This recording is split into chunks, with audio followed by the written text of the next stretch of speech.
All welcome back to my channel. ഇന്ന് നമ്മുടെ food ഡബിൽ ഞാൻ വന്നിട്ടുള്ളത് ഈവനിങ്ങിനൊക്കെ പറ്റിയ നല്ല സിമ്പിളായിട്ട് തയ്യാറാക്കാൻ പറ്റിയ ബ്രെഡ് വെച്ചിട്ടുള്ള ഒരു സ്നാക്സ് ആയിട്ടാണ് കേട്ടോ. വളരെ സ്വീറ്റ് ആയിട്ടുള്ള നല്ല അടിപൊളി സ്നാക്സ് തന്നെയാണ്. അപ്പോൾ ഒട്ടും വൈകാതെ തന്നെ അതെങ്ങനെ തയ്യാറാക്കുന്നത് നമുക്കൊന്ന് നോക്കാം.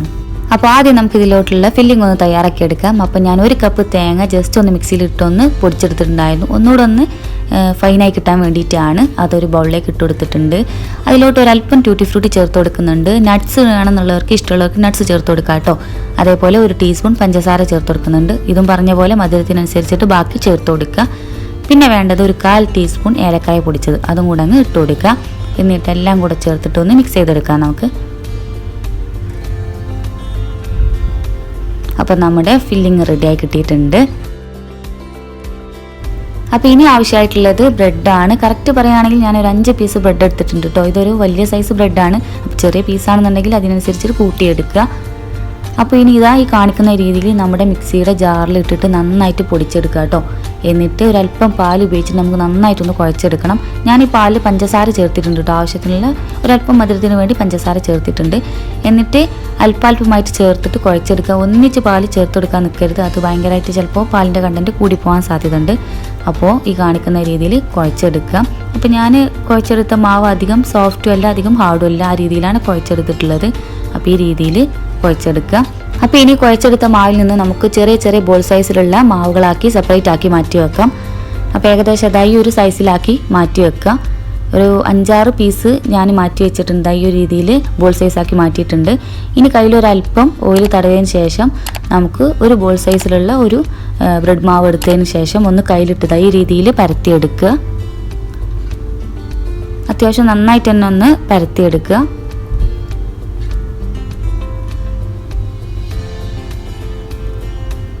അതിനുശേഷം നമുക്ക് നമ്മുടെ ഫില്ലിംഗ് അങ്ങ് സ്റ്റഫ് ചെയ്ത് കൊടുക്കാം. എത്ര ആവശ്യമുള്ളതനുസരിച്ച് അതിനനുസരിച്ചിട്ട് ഫില്ല് ചെയ്ത് കൊടുക്കുക.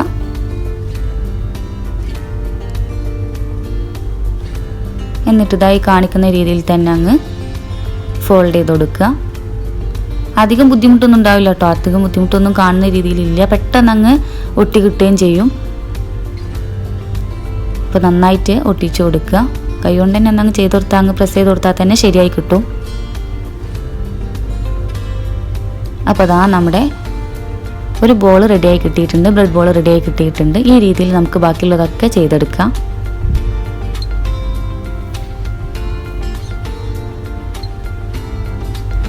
അപ്പോൾ ബാക്കിയുള്ളതും ഞാനിത് അതേപോലെ ഫില്ല് ചെയ്തെടുത്തിട്ടുണ്ട്. ഇനി നമ്മൾ പ്രത്യേകിച്ച് ഡിപ്പ് ചെയ്യുക കോട്ട് ചെയ്യുക അങ്ങനെ ഒന്നും ചെയ്യുന്നില്ല കേട്ടോ. നമ്മൾ നേരെ ഫ്രൈ ചെയ്യാൻ പോവാണ്. അപ്പോൾ അതിന് വേണ്ടി ഞാനിതാ ഇവിടെ ഒരു പാൻ വെച്ച് കൊടുത്തിട്ടുണ്ട്. അതിലേക്ക് ആവശ്യത്തിനുള്ള ഓയിൽ ഒഴിച്ച് കൊടുക്കാം. എന്നിട്ട് ഓരോ ബ്രെഡ് ബോൾ അങ്ങ് ഇട്ട് കൊടുക്കുന്നുണ്ട്. ചെറിയ തീയിലിട്ടിട്ട് കുക്ക് ചെയ്തെടുക്കാൻ നോക്കുക കേട്ടോ. അല്ലെങ്കിൽ പുറമെ അങ്ങ് ക്രിസ്പി ആയതിനു ശേഷം ഉള്ളിലൊരു കുക്കാവാത്ത പോലെ നമ്മുടെ പച്ച മാവ് കിടക്കുന്ന പോലെ അങ്ങ് ആയിപ്പോവും. അതുകൊണ്ട് ചെറിയ തീയിലിട്ടിട്ട് കുക്ക് ചെയ്തെടുക്കാൻ നോക്കുക. അതേപോലെ നമ്മൾ ഒന്നിലും കോട്ട് ചെയ്തെടുക്കാഞ്ഞാൽ ചിലപ്പോൾ തോന്നും ഇത് ഭയങ്കരമായിട്ട് എണ്ണ കുടിക്കുന്ന ഒരു അവസ്ഥയായി മാറില്ലേ എന്ന്. പക്ഷെ അങ്ങനെ ഒരു പ്രശ്നമേ ഇല്ല കേട്ടോ. അങ്ങനെ ഒന്നും ഉണ്ടാവില്ല.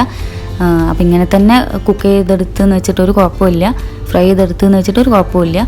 അപ്പോൾ ഇതാ നമ്മുടെ ബ്രെഡ് നന്നായിട്ട് കുക്കായി കിട്ടിയിട്ടുണ്ട്. ഇനി നമുക്ക് വേറെ പ്ലേറ്റിലേക്ക് അങ്ങ് മാറ്റി കൊടുക്കാം.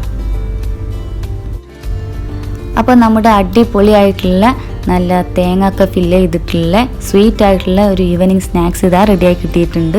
നല്ല കിടുക്കൻ റെസിപ്പി തന്നെയാണ് കേട്ടോ. അപ്പോൾ വീട്ടിലൊന്ന് ട്രൈ ചെയ്ത് നോക്കുക, എന്നാലേ മനസ്സിലാവും. അപ്പോൾ ഒന്ന് എല്ലാവരും ട്രൈ ചെയ്ത് നോക്കുക. അതേപോലെ എൻ്റെ വീഡിയോ ആദ്യമായിട്ടാണ് കാണുന്നുണ്ടെങ്കിൽ എൻ്റെ ചാനലൊന്ന് സബ്സ്ക്രൈബ് ചെയ്യാൻ മറക്കരുത്. അപ്പോൾ ഇതേപോലെ സിമ്പിളായിട്ടുള്ള കിടുക്കൻ റെസിപ്പിയുമായി ഷറാസ് ഫുഡ് ഡബിൽ വീണ്ടും വരുന്നതാണ്. താങ്ക്